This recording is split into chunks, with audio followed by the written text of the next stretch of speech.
పిత పుత్ర పవిత్రాత్మ నామమున ఆమేన్. ప్రియ స్నేహితులారా, మీ అందరికీ దేవుని యొక్క ఆశీస్సులను తెలియజేస్తూ ఈనాడు జూన్ 20వ తారీఖు 2026 సంవత్సరం ఈనాటి శనివారం దివ్య బలి పూజ పట్టణాల ధ్యానాంశానికి మిమ్మల్ని అందరినీ కూడా ప్రేమతో ఆహ్వానిస్తూ ఉన్నాను. రాజుల దినవృత్తాంతం 2వ గ్రంథం 24వ అధ్యాయం 17వ వచనం నుండి 25వ వచనం వరకు ధ్యానించుదాం. యెహోయాదా యాజకుడు జీవించి ఉన్నంతకాలం రాజైన యోవాషు దేవుని మార్గాల్లో నడిచాడు.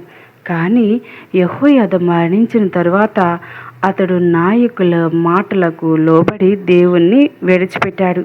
ఇది మనకు ఒక ముఖ్యమైన పాఠాన్ని నేర్పుతుంది.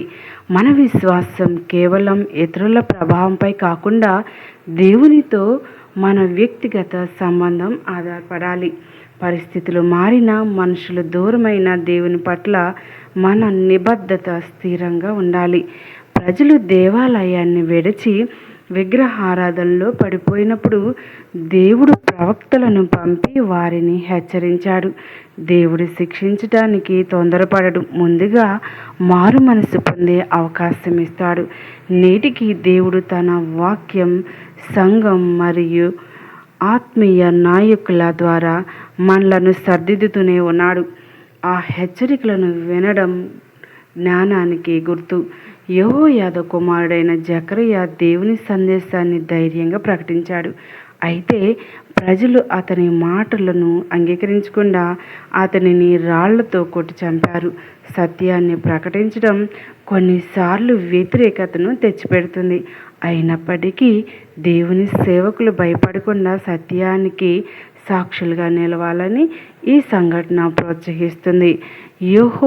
యోవాషు తనకు ఎంతో మేలు చేసిన యెహోయాదా కుటుంబానికి కృతజ్ఞత చూపకుండా జకర్యాను హతమార్చాడు. కృతజ్ఞత లేని హృదయం మనిషిని పాపం వైపు నడిపిస్తుంది. మన జీవితంలో దేవుడు ఉపయోగించిన వ్యక్తులను గౌరవించటం, వారి సేవను గుర్తించుకోకపోవడం క్రైస్తవ జీవితంలో ముఖ్యమైన సుగుణము కాదు. మరి చివరిగా యోవాషు చేసిన దుష్కార్యాల ఫలితాన్ని అనుభవించాడు. చిన్న సైన్యంతో వచ్చిన శత్రువులను దేవుడు విజయాన్నిచ్చి యోవాషును శిక్షించాడు. దేవుని న్యాయం ఆలస్యమైనట్లు కనిపించినా తప్పక నెరవేరుతుంది. కాబట్టి మనం ఎల్లప్పుడూ దేవుని చిత్తంలో నడుచుకుంటూ ఆయన హెచ్చరికలను ఆలకించి విశ్వాసంలో స్థిరంగా ఉండాలి. దేవునికి విధేయతే నిజమైన భద్రత మరియు ఆశీర్వాదానికి మార్గం. మరి ఈనాటి సువార్త పఠనాన్ని ధ్యానించినట్లయితే ప్రియ దేవుని బిడ్డలారా, మరి మత్తయి సువార్త 6వ అధ్యాయం 24వ వచనం నుండి 34వ వచనం వరకు దేవుని యొక్క వాక్యాన్ని చిత్తశుద్ధితో ధ్యానించుదాం. యేసు ప్రభు ఈ భాగంలో మనిషి ఇద్దరు యజమానులను సేవింపలేడని బోధిస్తూ ఉన్నాడు. దేవునికి ధనానికి ఒకేసారి సంపూర్ణ విధేయత చూపడం అసాధ్యం. మన హృదయం ఏదో ఒకదానికి ప్రాధాన్యత ఇస్తుంది. కాబట్టి విశ్వాసి తన జీవితంలో దేవునికి మొదటి స్థానం ఇవ్వాలి.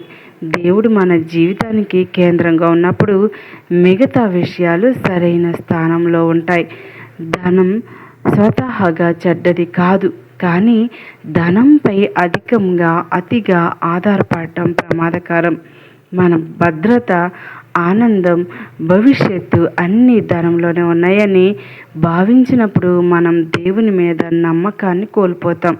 యేసు మనకు నిజమైన భద్రత దేవుని ప్రేమలో మరియు సంరక్షణలోనే ఉందని గుర్తు చేస్తూ ఉన్నారు. మీ ప్రాణంను గూర్చి చింతింపకుడి అనే యేసు మాటలు ప్రతి విశ్వాసికి ఓదార్పును ఇస్తాయి. జీవితం ఆహారం కన్నా, శరీరం వస్త్రం కన్నా గొప్పది. మనకు జీవాన్నిచ్చిన దేవుడు జీవానికి అవసరమైన వాటిని కూడా సమకూర్చగలడు. కాబట్టి చింతకు బదులు విశ్వాసాన్ని పెంపొందించుకోవాలి. ఆకాశ పక్షులను ఉదాహరణగా చూపిస్తూ యేసు దేవుని పోషణను వివరిస్తాడు.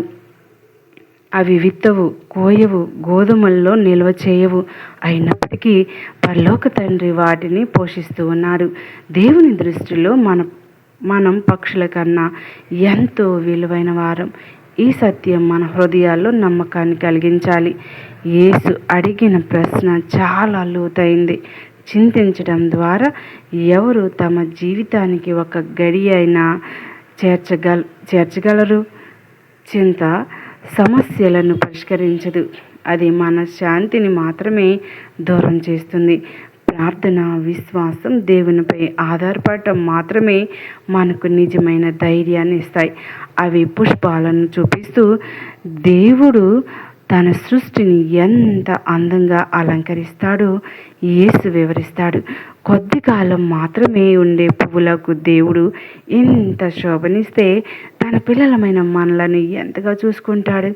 ఇది దేవుని ప్రేమ, శ్రద్ధ మరియు కరుణకు గొప్ప నిదర్శనం.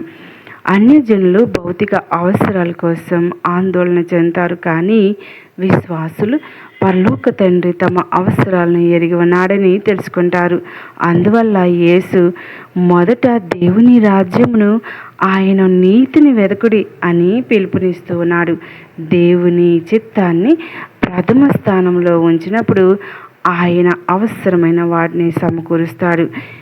చివరిగా మరి యేసు రేపటి సంగతి చింతింపకుడు అని ఉపదేశిస్తూ ఉన్నారు. ప్రతిరోజు దాని కష్టాలు చాలు.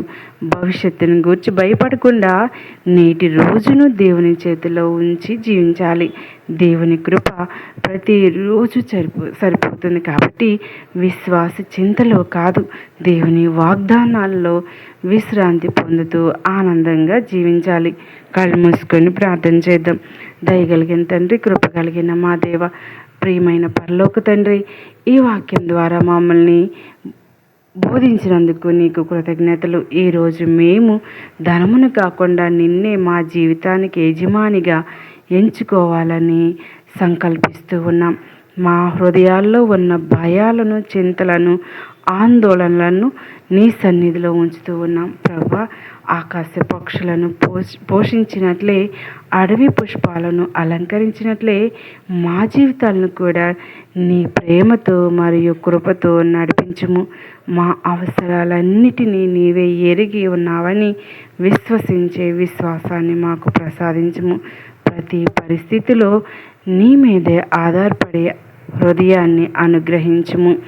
మొదట నీ రాజ్యమును మరియు నీ నీతిని వెదికే కృపను మాకు దయచేయము. రేపటి గూర్చి చింతించకుండా ఈరోజు నీ చిత్తాన్ని నెరవేర్చే జీవితం గడపడానికి మమ్మల్ని బలపరచుము. నీ శాంతి మా మనసులను నింపి నీ సన్నిధిలో విశ్రాంతి పొందేలా చేయము. ఈ ప్రార్థన మా ప్రభువైన యేసుక్రీస్తు నామంలో అడిగి వేడుకుంటూ ఉన్నాం తండ్రి. ఆమేన్. ప్రియ స్నేహితులారా, దయగల దేవుడు మన యొక్క జీవితాన్ని ఎంతగానో దీవించారు. మరి ఆకాశ పక్షుల కంటే మిన్నగా నీ యొక్క జీవితాన్ని దేవుడు తీర్చిదిద్దుతూ ఉండగా ఎల్లవేళలా దేవునికి కృతజ్ఞతలు కలిగి ఉందాం. పితా, పుత్ర,